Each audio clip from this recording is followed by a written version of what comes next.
नमस्कार। मैं विशाल ईश्वरी हूँ और आज मैं आप लोगों से ट्विन फ्लेम के ऊपर बात करूँगा कि क्या होती है एक्चुअली ट्विन फ्लेम, कौन सी एनर्जीज लेके आती है ट्विन फ्लेम।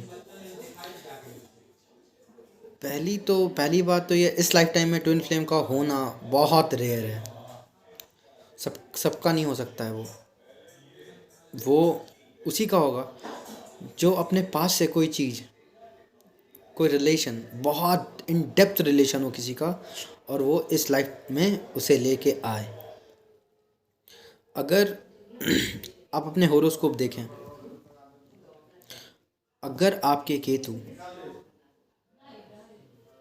की दृष्टि या फिर एस्पेक्ट फिफ्थ हाउस पे है, या फिर केतु का रिलेशन फिफ्थ हाउस से हो जाए, नक्षत्र से हो सकता है, फिफ्थ हाउस की राशि से हो सकता है, फिफ्थ हाउस के लॉर्ड से हो सकता है,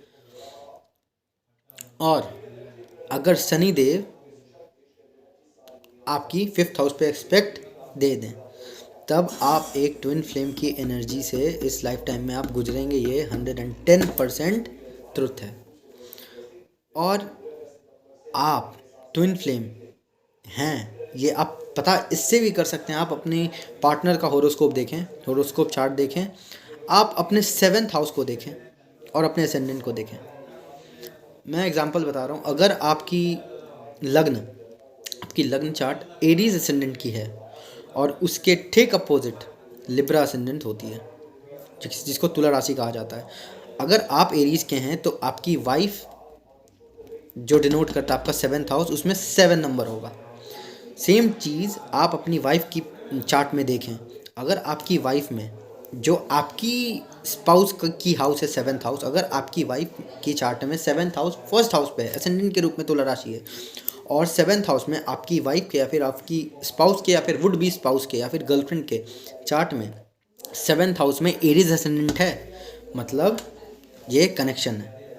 ये कनेक्शन ये है कि आप की सेवेंथ लॉर्ड और आपकी पत्नी या फिर पति, वुड बी कह सकते हैं, वो अगर एरीज में है तो इन दोनों का इंटर कनेक्शन है। क्यों? क्योंकि एक चार्ट में अपोजिट जो होता है वो ही सोलमेट होता है। और इसके साथ साथ आप अपने फिफ्थ हाउस को देखें। अगर आपके फिफ्थ हाउस में राहु है या फिर राहु की एस्पेक्ट्स है,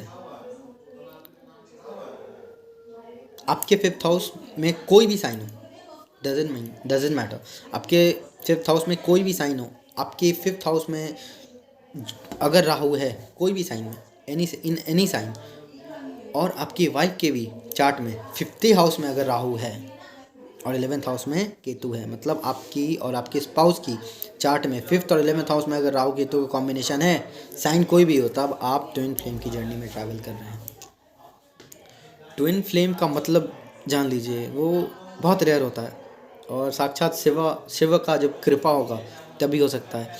अगर आप पे शिव की कृपा है, या फिर अगर आप शिव के महादेव की यूनियन में हैं, या फिर अपने कोई भी, अगर आप क्रिश्चियनिटी से बिलोंग करते हैं, तो अगर आप जीसस की यूनियन में हैं, कोई भी, आप हेवल्स के लिए लाइफ में रास्ता एक होता है, रास्ता अलग अलग होता है, लेकिन डेस्टिनी या फिर डेस्टिनेशन एक ही होता है सबका, वो होता है हेवन, वो होता है मोक्ष।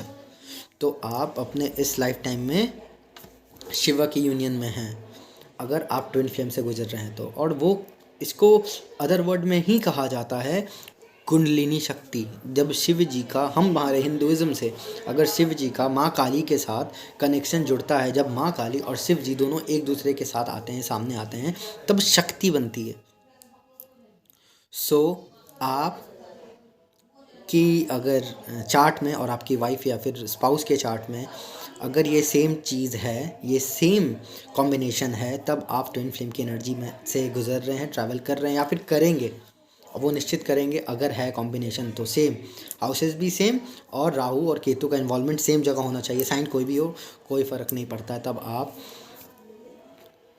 वो गुजर रहे हैं। और आप स्पिरिचुअल लेवल में, आप स्पिरिचुअल में हायर गोल को अचीव करेंगे, और आपके लाइफ में अप हेवल्स बहुत अनसर्टन, अनएक्सपेक्टेड होगा। और लास्ट चीज़, रेट्रोग्रेशन, ये बहुत मेजर चीज़ होता है। अगर रेट्रोग्रेड प्लैनेट अगर रेट्रोग्रेड प्लैनेट है, या फिर फिफ्थ हाउस का लॉर्ड रेट्रोग्रेड है, या फिर रेट्रोग्रेड लॉर्ड की 5th हाउस पे कोई भी वो नक्षत्र से बनता है, वो नक्षत्र से हम लोग उसको मैच करके देख सकते हैं। ऐसे मैं बहुत कुछ एक्सप्लेन नहीं कर पाऊँगा आपको भी इस वीडियो में, लेकिन रेट्रोग्रेशन बहुत मेजर रोल भी काम करता है। रेट्रोग्रेशन बहुत ग्रेट है। अगर आपके चार्ट में रेट्रोग्रेड प्लैनेट हैं राहु केतु को छोड़ के, और आपकी वाइफ के भी चार्ट में रेट्रोग्रेड प्लैनेट है, एक प्लैनेट है, दो प्लैनेट, उससे नहीं मतलब होता है, रेट्रोग्रेड प्लैनेट हैं, तब आप ट्विन फ्लेम की एनर्जी से गुजर रहे हैं। और आपकी कुंडलिनी अवेकनिंग, आपको कुछ नहीं करना होगा उसके लिए, वो खुद ब खुद होगी। और ये सबसे बड़ा पॉइंट है ये कि आप गलत नहीं कर पाएंगे, आपसे गलत हो ही नहीं पाएगा। अगर ये कॉम्बिनेशन है आपके चार्ट में ही पर्सनली, आपको अपनी वाइफ की चार्ट तो देखने की भी ज़रूरत नहीं है। अगर आप में है, अगर आप रास्ता सही का चूज़ किए हुए, आपसे गलत नहीं हो पाता है कोई भी तरीका, कोई भी मैनर में। अगर आप झूठ से बचते हो, अगर आप सच्चाई के रास्ते पे हो, तब ये कॉम्बिनेशन ही प्रॉपर काम करेगी। बस यही है। Thank you so much information जो मैं शेयर किया हूँ आपको उन सब के लिए। और अगर आपको मेरी वीडियो पसंद आए तो आप सब्सक्राइब कर सकते हैं चैनल को। और अगर आपको कोई किसी और टॉपिक पे वीडियोस चाहिए तो आप मुझे कमेंट में बता सकते हैं। Thank you so much for giving me your precious time. So फिर मिलेंगे। नमस्कार।